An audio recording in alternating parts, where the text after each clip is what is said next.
Hello दोस्तों, आज हम डिस्कस करेंगे कि फार्मास्यूटिकल कंपनी के अंदर कैसे काम होता है। हर एक फार्मास्यूटिकल कंपनी की हर एक सेक्शन हम लोग ब्रीफली डिस्कस करेंगे।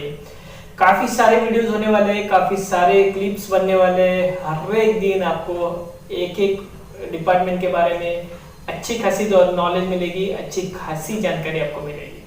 और ये जो सीरीज है, ये मेरे दोस्त जो लोग फार्मास्यूटिकल कंपनी में काम करना चाहते हैं, जो लोग 12वीं के बाद में फार्मेसी में एडमिशन लेना चाहते हैं, फार्मास्यूटिकल में अपना करियर बनाना चाहते हैं, उनके लिए काफ़ी फायदेमंद होने वाला है। उसके साथ में जो मेरे स्टूडेंट हैं या फिर जो मेरे दोस्त लोग हैं जो फार्मास्यूटिकल कंपनी में काम करते हैं एंड वो फ्रेशर है, तो उनके लिए भी ये सीरीज काफ़ी फायदेमंद होने वाला है।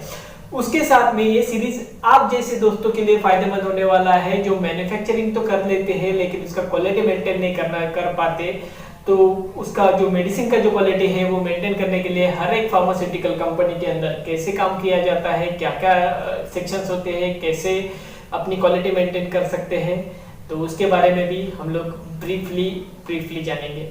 तो मेरे चैनल को सब्सक्राइब करें, आपको काफ़ी सारी नॉलेज अभी मिलने वाली है। हर रोज एक नया वीडियो आने वाला है और हर वीडियो में अच्छी खासी जानकारी आपको मिलने वाली है। दोस्तों, आप मेरे वेबसाइट को भी विजिट कर सकते हैं। मेरी वेबसाइट है www.startpharmacompany.in या फिर मुझे आप मेल भी कर सकते हैं sandeep@startpharmacompany.in पे।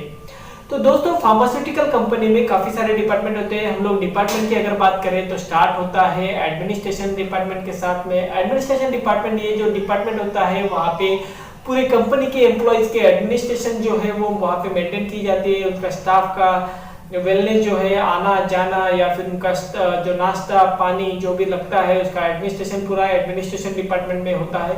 उसके साथ में सैलरी और उसका रिक्रूटमेंट जो है, एम्प्लॉयज का रिक्रूटमेंट, ये भी एडमिनिस्ट्रेशन डिपार्टमेंट का काम होता है।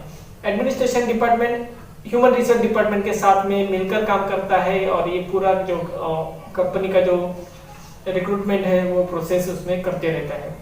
उसके साथ में अगर बात करेंगे हम लोग आगे के डिपार्टमेंट में, तो दूसरा डिपार्टमेंट होता है क्वालिटी कंट्रोल डिपार्टमेंट।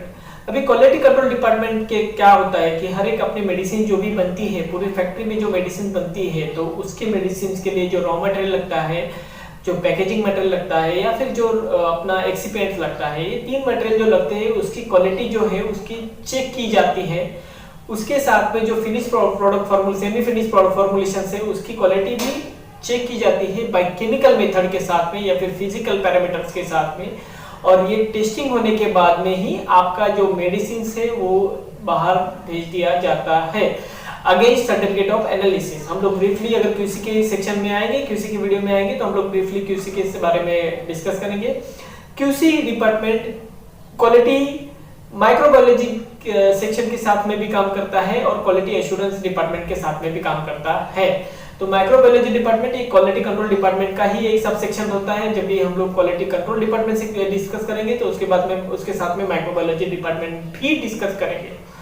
दोस्तों, आगे का डिपार्टमेंट आता है वो होता है क्वालिटी एश्योरेंस डिपार्टमेंट। अभी quality control department and quality assurance department दोनों में भी काफी सिमिलरिटी होती है, बट दोनों का काम जो होता है वो अलग अलग होता है। क्वालिटी एश्योरेंस डिपार्टमेंट जो होता है वो मैन्युफैक्चरिंग सेक्शन के साथ में भी काम करता है और क्वालिटी कंट्रोल सेक्शन के भी साथ में काम करता है और दोनों के ऊपर वो कंट्रोल करता है और उसकी क्वालिटी की एश्योरिटी देता है। उसके बाद में डिपार्टमेंट आता है, उसके बाद में एक डिपार्टमेंट आता है जो होता है इंजीनियरिंग। इंजीनियरिंग नाम से इंजीनियरिंग डिपार्टमेंट होता है। उसमें आपको हर एक फार्मास्यूटिकल कंपनी में काफी सारे मशीनरीज लगते हैं। हर एक मशीनरीज की रिक्वायरमेंट अलग अलग होती है, तो यूटिलिटी प्रोवाइड करना भी इंजीनियरिंग डिपार्टमेंट का काम होता है। उसके साथ में हर एक मशीनरीज का मेंटेनेंस करना भी इंजीनियरिंग डिपार्टमेंट के काम में अंडर आता है। उसके बाद में अलग से डिपार्टमेंट आता है जो होता है प्लानिंग। अभी प्लानिंग डिपार्टमेंट जो होता है वो प्लानिंग डिपार्टमेंट क्या करता है, नाम से ही आपको पता चल जाएगा कि प्लानिंग डिपार्टमेंट क्या करता है। हर एक जो मेडिसिन आपको मैन्युफैक्चरिंग करनी है, जो आपके जैसे दोस्त हैं वो परचेज ऑर्डर भेजते हैं। परचेज ऑर्डर पहले प्लानिंग डिपार्टमेंट के पास आता है। प्लानिंग डिपार्टमेंट इवैल्यूएट करता है कि अपने मैन्युफैक्चरिंग सेक्शन में, अपने वेयरहाउस सेक्शन में या फिर अपने स्टोर सेक्शन में हर एक पर्टिकुलर इसका रॉ मटेरियल अवेलेबल है कि नहीं, पैकिंग मटेरियल अवेलेबल है कि नहीं, कहाँ से मंगवाना है, कितना मंगवाना है, कौन मंगवाएगा, कौन अप्रूव्ड वेंडर है, वो सब प्लानिंग डिपार्टमेंट का काम होता है। कभी मैन्युफैक्चरिंग करना है वो सब कुछ प्लानिंग डिपार्टमेंट का काम होता है। उसके बाद में परचेज डिपार्टमेंट ये प्लानिंग डिपार्टमेंट के साथ में काम करता है, उसके साथ में वो मैन्युफैक्चरिंग डिपार्टमेंट के साथ में भी मिलकर काम करता है। अभी परचेज डिपार्टमेंट में का काम क्या होता है कि जो प्लानिंग डिपार्टमेंट उसको रिक्वायरमेंट दी, वो परचेज डिपार्टमेंट अपने अप्रूव्ड वेंडर के साथ में प्रोक्योरमेंट करें। अभी प्रोक्योरमेंट करने के साथ में निगोशिएशन करेंगे, कैसा करने का, कितना करने का, कितना लेने का, कितना मिनिमम क्वांटिटी लेने का, that is work by the purchase department. अभी ये सब होने के बाद में मटेरियल आपको कहाँ पे रखना है, तो मटेरियल रखना है स्टोर डिपार्टमेंट में। अभी स्टोर डिपार्टमेंट एक अलग से सेक्शन होता है जो काम करता है सब रॉ मटेरियल स्टोरेज के लिए, पैकेजिंग मटेरियल स्टोरेज के लिए, एक्सिपिएंट स्टोरेज के लिए और उसके साथ में मिसलेनियस मटेरियल स्टोरेज के लिए। उसके साथ में स्टोर डिपार्टमेंट का अलग से एक काम होता है कि जो मटेरियल स्टोर किया है वो पर प्रोडक्ट के हिसाब से, पर बैच के हिसाब से उनको निकाल के दे, डिस्पेंस करके दे एंड वही मटेरियल, उतना ही मटेरियल प्रोडक्शन डिपार्टमेंट यूटिलाइज करे।